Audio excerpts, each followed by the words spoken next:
Imagine cellular self-destruction. What are we talking about when we talk about the destruction of the cell? Is this beneficial or is this something detrimental to the body?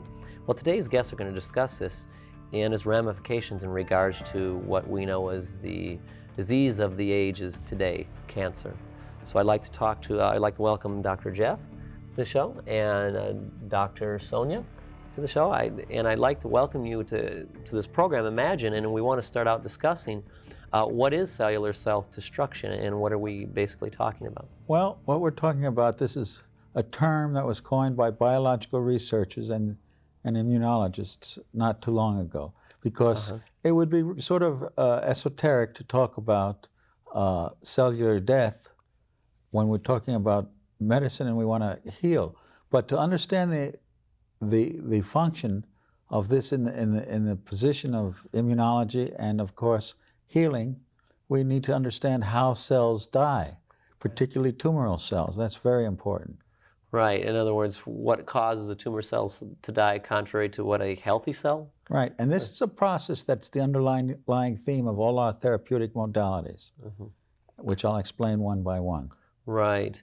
And Sonia, in your work, you've also come across this same cellular destruction, and you've observed this with people also, or pretty much? Yes. Yes, we have the experience working with different kind of patient with cancer cells and different types of cells, and we can see a very good results with the different therapies. Oh, that's excellent. Well, one of the things that I would like to mention is this. There's a distinct difference. Everybody has heard of necrosis. Correct. And necrosis when tissue starts to rot and go away. This is a different process. Well, this is also cellular death. It's not the same process. First of all, it's a passive process, as opposed to the apoptosis, which is a very active process with signals from certain other components of the immune system, when to start, when to work, and it also causes something very interesting in tumor cells. That is, it causes a suicide effect.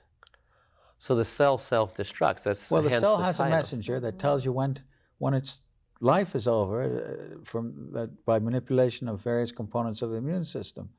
And it also tells, when it does destruct, it has its neighboring tumor cells, gives it a message to destruct too. So it's like a suicide effect.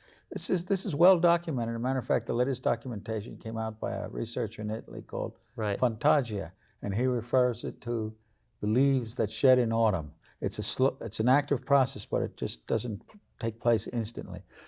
So that's why necrosis is just a gradual dying, like any cells would die out anyway. No, just as you cut off the life supply to the tissue, it just rots. Right. This is different. That's this passive. is different. This is actively destroying itself. Exactly. Kind of like, isn't a lysosome its own self-destruct system in a way? The lysosome is a very important component of this. Oh, because I've heard of lysine, and lysine is killing, basically, or the destruction. Well, it's destruction. It's the eating away of, so to speak. So lysosome is a very important component. Could you elaborate, how is it important in regards to this destruction? It's one of the components within the cellular membrane that breaks up the lysosome molecule splits, and the chromatin breaks up.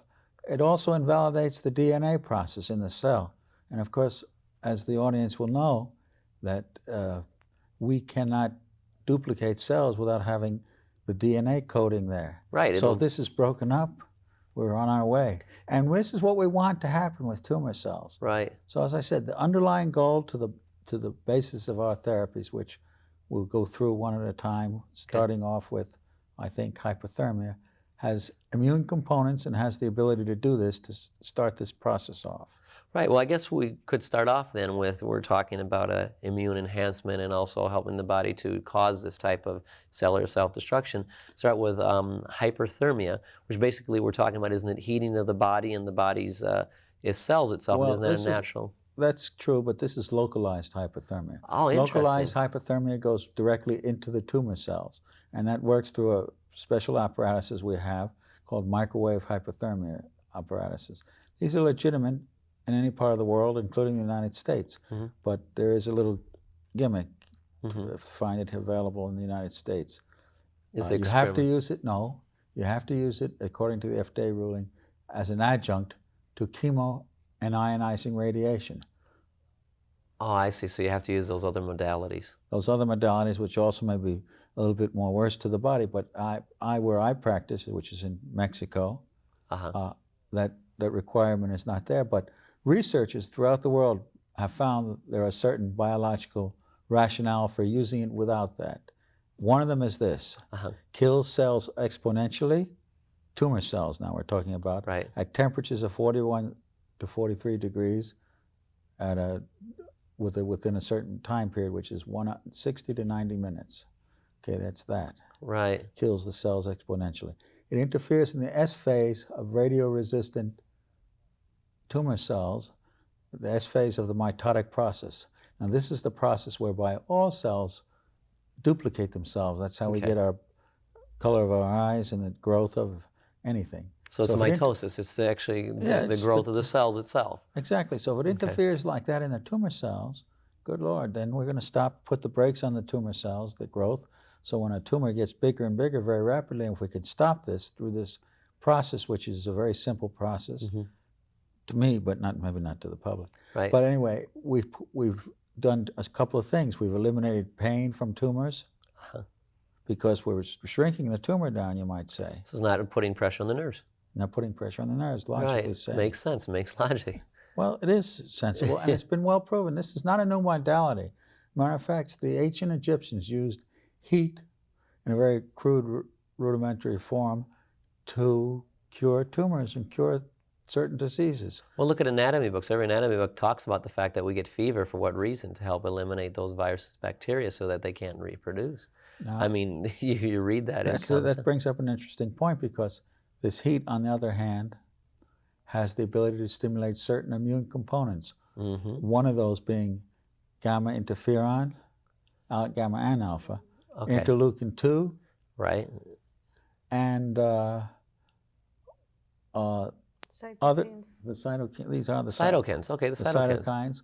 Tumor necrosis factor, which is very important in attacking tumor cells, because tumor cells, as we found out in immunology, have receptor sites in their cellular membrane. So the tumor necrosis factor attacks these receptor sites. So they can't receive then? I see. Well, yeah, exactly. It interferes in it. Okay. And then again, you'll find that this tumor necrosis factor is enhanced by other products we add to the program. Besides heat, which also helps enhance it? Well, we add things like that are something like a biflavonoid. Right. Which is quercetin. Right. It helps reduce tumors tremendously. I just attended a conference in San Antonio, and the world's expert on hypothermia agreed completely with me. It's the heat shock proteins we produce. In other words, we produce a certain level of heat that cells can't exist. Also, we shut down on the mechanism of the pH.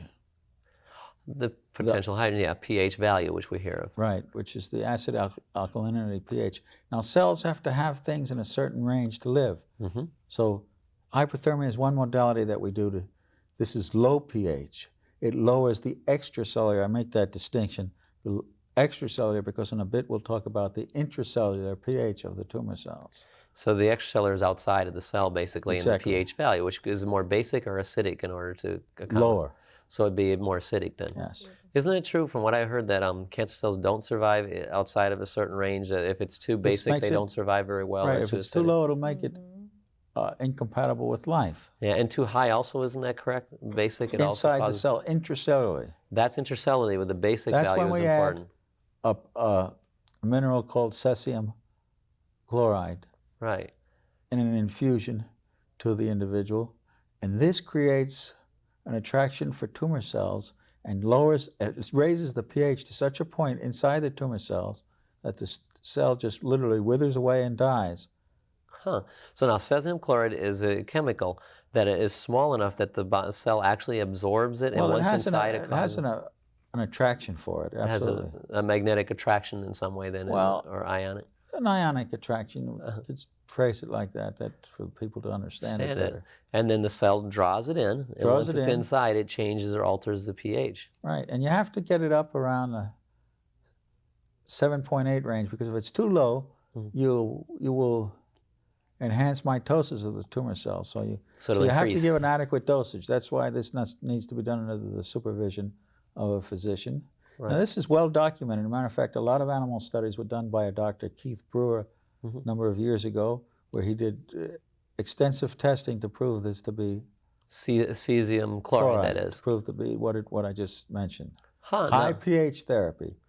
You might say here we're using two different forms of pH manipulation. One to lower in the outside of the cell and one to higher it in the inside to make it Correct. simple. And that way people can understand it. And that way you're seeing you're having this difference, and neither way can the cells be able to survive very well. That's true. Now, to get it to that local area, though, of where the cell is it by injection normally? Is that the best rapid way, or can you take it orally? Well, there's two ways you can use this. We just get it into the system orally, but there is some gastric distress with it orally. Yes, I was wondering, yeah. And people don't tolerate it so well. So then we put it into we process it in a very special manner and put it into a IV infusion. And we combine that with something else, which is very interesting. Aloe vera, or ace manon. Right. Ace manon. Now, there's extensive studies on that. I know that we talked before the show about the research at Texas A&M and so forth. I think it's even approved, if I'm correct, for animals for feline leukemia. It's used. It is. Yeah, so we know that it's effective with certain cancers already, you know, the aloe vera itself. Well, it's been pretty well documented that it enhances the T4, T8 cells. And these are the cells that are critical in giving you some more armaments in the immune system. I'd like to make a comment on this. Sure. Most of us, especially in this era, are immunologically depressed because of the background we grew up in. We grew up in a background of antibiotics, and it became a very easy thing every time we had a sniffle or sneeze for Mama to run us to the doctor and say, "Oh, give him a little shot of penicillin, he'll be fine in the morning." Right. Well, that was fine if it were a bacterial origin, but what it had, the overall effect, a recent study was done, well, not too recent, but in the late 80s, that by the Scottish, that the global community is immunologically depressed because of the legitimate medicine. This is allopathic medicine. We're suppressing the immune system is what we're saying. We're taking the place suppressed it with of a lot of different things. And of course, the environment we live in doesn't help that too much. Right. So we see such a rapid rise in cancer. I mean, supposedly when they came to my school district, when they're talking about life insurance, they're telling us about getting cancer insurance because they're telling us now 1 out of every 2 people have it sometime in their life. And I find it interesting, why is it this figure seems so much higher than it was in the 1900s, where some people make the statement, well, we didn't have the devices to detect cancer in that area, but that's not necessarily true at all. And we also have better statisticians now that kept better records. In the early 1900s, we didn't. But we also have other things that are knocking out the immune system. Right. And unfortunately, now, be apprised that I'm an allopathic physician, but I have other leanings, as is my wife. She's also an allopathic physician. Right. Well, we will do anything to make sure life is preserved, whether it's alternative or allopathic. But most physicians, and the treatment of cancer today is designed to just do everything contrary to what I'm talking about. It's destroy the immune system. Well, do you destroy the immune system and the whole organism or the human being? Kill the disease and kill the patient as well. That's a very good solution. Right. Then we don't know which got him. The treatment or the... Or the actual disease itself. Exactly. Well, I read in the New York Times they had a report that people that did not take any one of the 3 modalities, chemo, radiation, or surgery, actually lived 3 to 4 times longer than those that did with certain cancers. It was in the New York Times in an article, I can't remember the date. And they talked about that just without taking anything because they didn't want to go through that at the last part of life because they were already told, you know, that they wouldn't live much longer, so they did it without, and they actually survived a longer time period. That's pretty true. Actually, we see a very dramatic change by this immune enhancement, principally with the aloe, and we use other things like ultraviolet blood irradiation and a variety of different modalities. And I use beta-glucan intralesionally. That's like Dr. Douglas Campbell. He talks about that. What you're saying, the ultraviolet light. That's supposed to be fairly. That's true. Isn't that used extensively in Russia, I believe? They started over there. When there was a scarcity of antibiotics, they used it in Russia. But frankly, it was documented by a doctor of science in the United States who developed a machine called Ken Knott, And he and a Dr. Olney did extensive studies in Chicago with a machine that he invented, which was really a beautiful machine. Now, there is a Russian, there's a German machine, but this machine is probably, in my opinion, superior to any of them because of the way it functions. And he describes very elegantly how it should function. Has a special light. Recently at this meeting, as I was in San Antonio, I met with his son, Ken Knotts Jr., who did studies on over 3,000 dogs. Well, they have to do some kind of background work on it to show that it could wipe out certain bacterial infections. Oh, wow. And Dr. Olney from, I think was from Pennsylvania, Miley, Miley, he was a gastroenterologist. Before the advent of antibiotics, did extensive work on this particular type of procedure with the Knott hemoirradiator to show how it could wipe out the results of a burst appendix, for example, causing a peritonitis. Right, so it stopped the spread of the infection. Within days. I have spoken to another doctor, a doctor who worked in Los Angeles in the 1940s. He said, when you use this machine with pneumonias, particularly viral pneumonias, he says you see an amazing change in the patient within several days. They just clear up, they get clear-eyed, they're coughing, their fevers stop. He says, remember they're talking about the only thing these guys had to work with was sulfurs. Right. I mean, there was no antibiotics whatsoever. And nothing worked if it were viral pneumonia, nothing worked against it anyway. Well, the light has an ability to take, particularly if you give a photosensitizing cell drug. Oh, well, not a drug, it's actually a natural thing. It's called Cellular, 8-MOP. Okay. It's derived from a hemp plant. If you give that, it becomes sensitized by the light, seeks out viruses and interferes in their DNA so they cannot replicate properly. But it seeks them out and hidden in the organs and the various crevices of brain, liver, etc., and even the lungs. Right, like the nerve cells and the ganglion and so forth, where it hides itself. Right. All this is complements to what we do. Right, what you already do, basically. The aloe, the cesium infusions, other immune enhancements, and our baseline is hyperthermia. And we have seen some really good results. Let's talk about the few patients we had. Yeah, do you want to tell me maybe, Sonia, a little bit about some patients in regards to treatments with hypothermia or so forth? We are using hyperthermia treatment for lung masses, for example, breast cancer, lung cancer, liver, colon, and stomach cancer. But we have a patient who has a brain cancer, and we never have been using hyperthermia to pass through the bone structure. Right. So we take the risk, we talk with the mother, with the family, and they accept to receive the hyperthermia passing through the bone structure because they have some side effects only in the bone structures. Right. But this patient has a glioblastoma.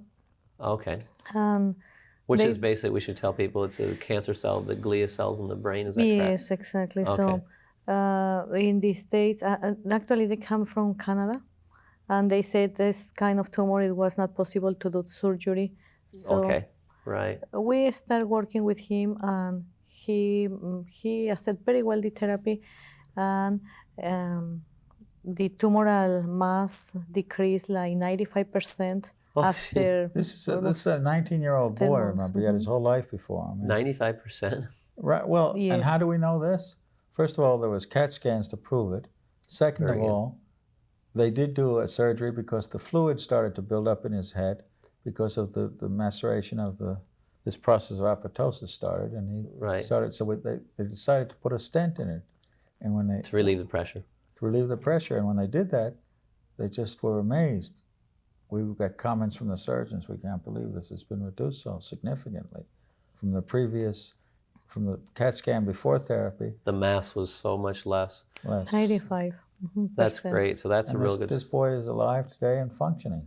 Right. Now with you guys, you normally often get people who are on their last ditch effort, who have already done the three common modalities and now have basically given up on everything, and they figure at this time they're going to now try something alternative. Does that happen often? Or all the time? Yeah. That's the biggest source of our patients. I'll tell you, there's an attitude in the United States, and it's not sometimes wrong. I mean, I'm not going to be critical of it. I'm just going to say I Right. find it a little bit repugnant to me Mm-hmm.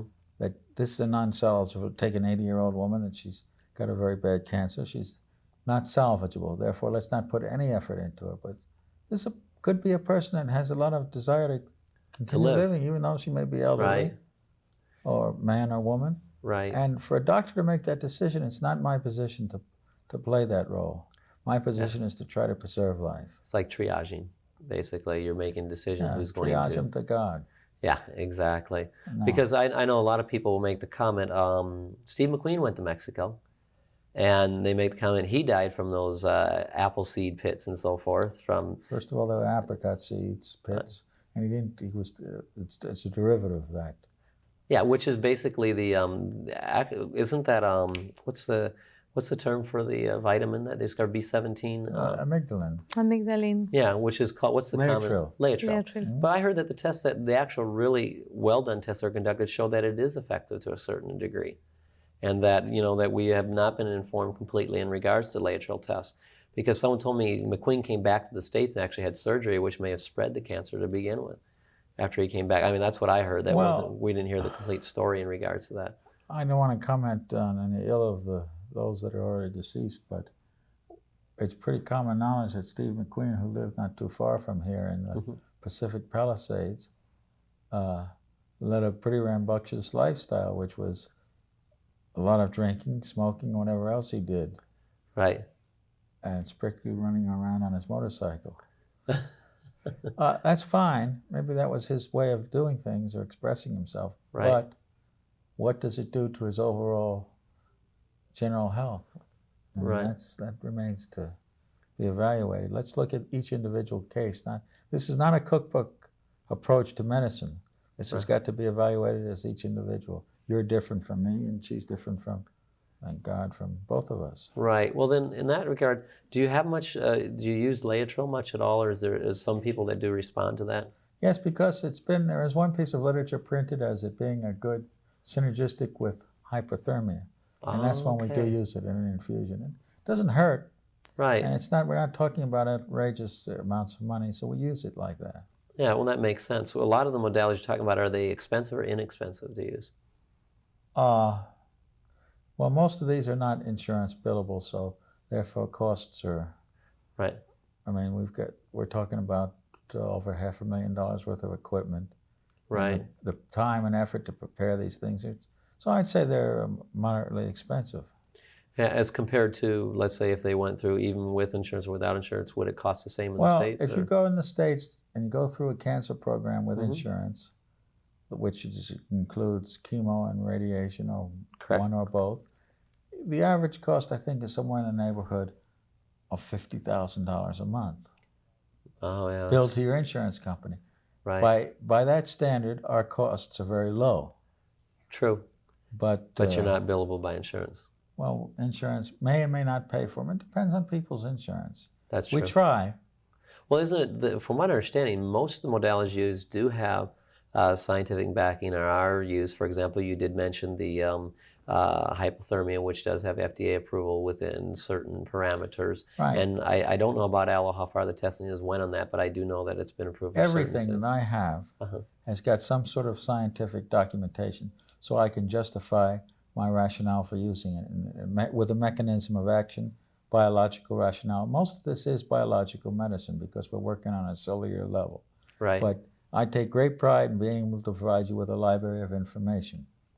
So people including, as you described in the studies done at the University of Texas for the Carrington Labs. Right, and that was done very methodically. It was published in peer-reviewed journals.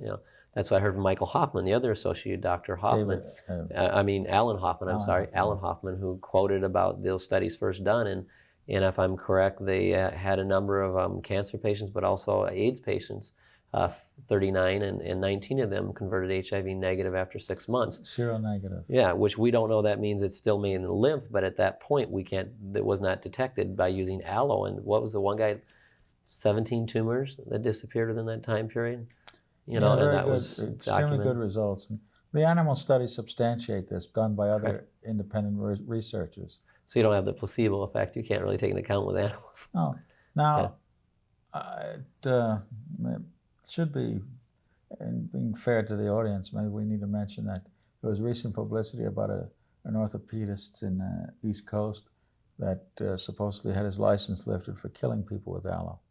This is virtually impossible. What we suspect, I suspect anyway, that to give IV aloe, you need to know how to prepare it. And I think his medical assistant was a part-time fireman. So I mean, I sort of wonder about the technique he used. Right. And mainly, I don't think it was the aloe that got him. It could have been in any number of different things, but aloe is basically polysaccharides, so which are sugars. Right. Be very sugar derivatives. Be very difficult for anything to kill you. I've never seen an untoward effect in probably a couple of thousand infusions. Well, they did studies on it. Carrington had to perform a drug, and there was no LD50 level.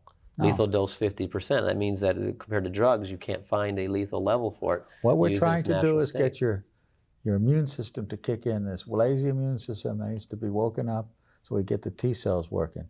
We use a lot of other things to enhance that too. For example, thymus therapy is along with it. It's very important. The thymus is important because isn't that where you build a lot of your immune cells? Exactly. And the aloe just helps build the right ones, the T4 and the T8 enhances. In the thymus itself, huh? Well, in the body, supposedly this is sort of a strange phenomenon, but a lot of things happen like this. The thymus starts deteriorating from the day we're born, and therefore produces less and less. But it seems to work. Somehow or another, we're getting T4, T8 cells that can be proven in the laboratory. And we see it clinically. When you see a patient that comes in there pretty well looking like he should have been somewhere else. Right, and starting to recover. And then we get a phone call from one of their children saying that he's getting stronger every day and he wants to go out and work. And this was a man that was a 70-year-old man that was a carpenter. Do you remember who I'm talking about? Mm-hmm. That's excellent. Well, I hate to say we ran out of time here. It went very quickly. Thank you, Dr. Thanks Freeman, so much. Chef, and I'd like to thank you, Sonia, Dr. Freeman also. Mm-hmm. And this has been a great time on Imagine. We covered quite a few different modalities, and I hope you take the time to look into what Dr. Freeman said and do your own research and start looking into the journals. You can substantiate it. This has been Imagine. Imagine cellular self-destruction. What is it, and how is this possible to be the key to treating cancer and helping you to have a long and healthy life? Thank you. This has been Imagine. Thanks once again.